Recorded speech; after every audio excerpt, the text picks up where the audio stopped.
নমস্কাৰ বন্ধু-বান্ধৱীসকল, প্ৰজ্ঞা ষ্টাডি আসামৰ ফালৰ পৰা সকলোলৈ প্ৰীতি আৰু সম্ভাষণ জনাই আজি আপোনালোকলৈ আগবঢ়াবলৈ লৈছোঁ আগন্তুক SSLC এক্সামিনেশ্যন 2023 উপযোগীকৈ যুগুতোৱা এখন ৰচনালৈ। ৰচনাটি হৈছে তুমি ভাল পোৱা এগৰাকী সাহিত্যিক। আশা কৰোঁ ভিডিঅ'টো প্ৰথমৰ পৰা শেষলৈকে চাই মোৰ এই চেনেলটো ছাবস্ক্ৰাইব কৰি লাইক, শ্বেয়াৰ আৰু কমেণ্ট কৰিব। SSLC এক্সামিনেশ্যন ৰচনা তুমি ভাল পোৱা এগৰাকী সাহিত্যিক বা তোমাৰ প্ৰিয় সাহিত্যিক। পৰীক্ষাৰ্থীসকলে পৰীক্ষাত কিন্তু লিখাৰ সময়ত মোৰ প্ৰিয় সাহিত্যিক বুলি লিখিব লাগিব। আৰম্ভণি। যিসকল সাহিত্যিকে তেওঁলোকৰ অমৰ লেখনিৰে আমাৰ মনত আনন্দ সঞ্চাৰ কৰিবলৈ সক্ষম হয়, সেইসকল সাহিত্যিকেই মানুহৰ প্ৰিয় হয়। সেই হিচাপে মোৰ প্ৰিয় সাহিত্যিক সাহিত্যৰথী ৰসৰাজ লক্ষ্মীনাথ বেজবৰুৱা। সাহিত্যিকজনৰ জন্ম আৰু বংশ পৰিচয়। বেজবৰুৱা আছিল অসমৰ ঐতিহ্যমণ্ডিত পৰিয়াল এটিৰ বংশধৰ। তেওঁৰ পিতৃ দীননাথ বেজবৰুৱা 1864 চনৰ 19 নৱেম্বৰৰ লক্ষী পূৰ্ণিমাৰ দিনাখন বেজবৰুৱাৰ জন্ম হয়। লক্ষ্মী পূৰ্ণিমাত জন্ম হোৱা বাবেই তেওঁৰ নাম লক্ষ্মীনাথ ৰখা হৈছিল। দেউতাক চৰকাৰী চাকৰিয়াল আছিল বাবে বিভিন্ন ঠাই ঘূৰি ফুৰিবলগীয়া হৈছিল। সেই হিচাপে বেজবৰুৱাৰ বিভিন্ন ঠাই চোৱাৰ সুযোগ হৈছিল। ইয়ে তেওঁৰ জ্ঞানৰ বিস্তৃতিত সৰুৰে পৰা সহায় কৰিছিল। বেজবৰুৱাৰ শিক্ষা গ্ৰহণ। বেজবৰুৱাৰ পিতৃয়ে চাকৰিৰ পিছত শিৱসাগৰৰ ঘৰত থাকিবলৈ লয়। তাতেই বেজবৰুৱাৰ হাইস্কুলীয়া শিক্ষা গ্ৰহণ কৰে। বেজবৰুৱাই 1886 চনত শিৱসাগৰ হাইস্কুলৰ পৰা প্ৰৱেশিকা পৰীক্ষাত উত্তীৰ্ণ হয়। তাৰ পিছত তেওঁ কুৰিটকীয়া জলপানী লৈ কলিকতাৰ কলেজত পঢ়িবলৈ যায়। 1908 চনত কলিকতা বিশ্ববিদ্যালয়ৰ পৰা BA ডিগ্ৰী লাভ কৰে। তেওঁ ইংৰাজী সাহিত্যৰ MA আৰু আইন অধ্যয়ন কৰি পৰীক্ষা দিবলৈ সাজু হৈছিল, কিন্তু পৰীক্ষা নিদিলে তেওঁ। ব্যৱসায়ী জীৱন। বেজবৰুৱা শিক্ষা সমাপ্ত হোৱাৰ পিছত স্বাধীনভাৱে ব্যৱসায়ত নামে। ব্যৱসায়ী সাউদ ভোলানাথ বৰুৱাৰ লগত লগ লাগি কাঠৰ কাৰবাৰ কৰে। তাৰ পিছত বাৰ্ড কোম্পানীত কাম কৰে। পিছত তেওঁ উৰিষ্যাৰ সম্বলপুৰত নিজাকৈ কাঠৰ ব্যৱসায় কৰে। বেজবৰুৱাৰ সাহিত্য কৰ্ম। বেজবৰুৱা অসমীয়া সাহিত্যৰ এক বিশিষ্ট সাহিত্যসেৱী আছিল।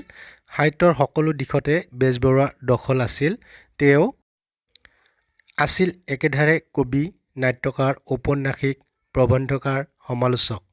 তেওঁৰ সহযোগতে 1889 চনত জোনাকী আলোচনী কলিকতাৰ পৰা ওলায়। তেওঁ চন্দ্ৰকুমাৰ আগৰৱালা, হেমচন্দ্ৰ গোস্বামী, ৰজনীকান্ত বৰদলৈ আদিৰ সহযোগত আলোচনীখন উলিয়াইছিল। পিছত বেজবৰুৱাই 1909 চনত বাঁহী আলোচনীখন উলিয়ায়। বেজবৰুৱাই দুই ধৰণৰ নাট ৰচনা কৰিছিল। এক শ্ৰেণীৰ আছিল বুৰঞ্জীমূলক নাট আৰু আন এক শ্ৰেণীৰ আছিল ধেমেলীয়া নাট। বুৰঞ্জীমূলক নাটসমূহৰ ভিতৰত চক্ৰধ্বজ সিংহ, বেলিমাৰ, জয়মতী আদি উল্লেখযোগ্য।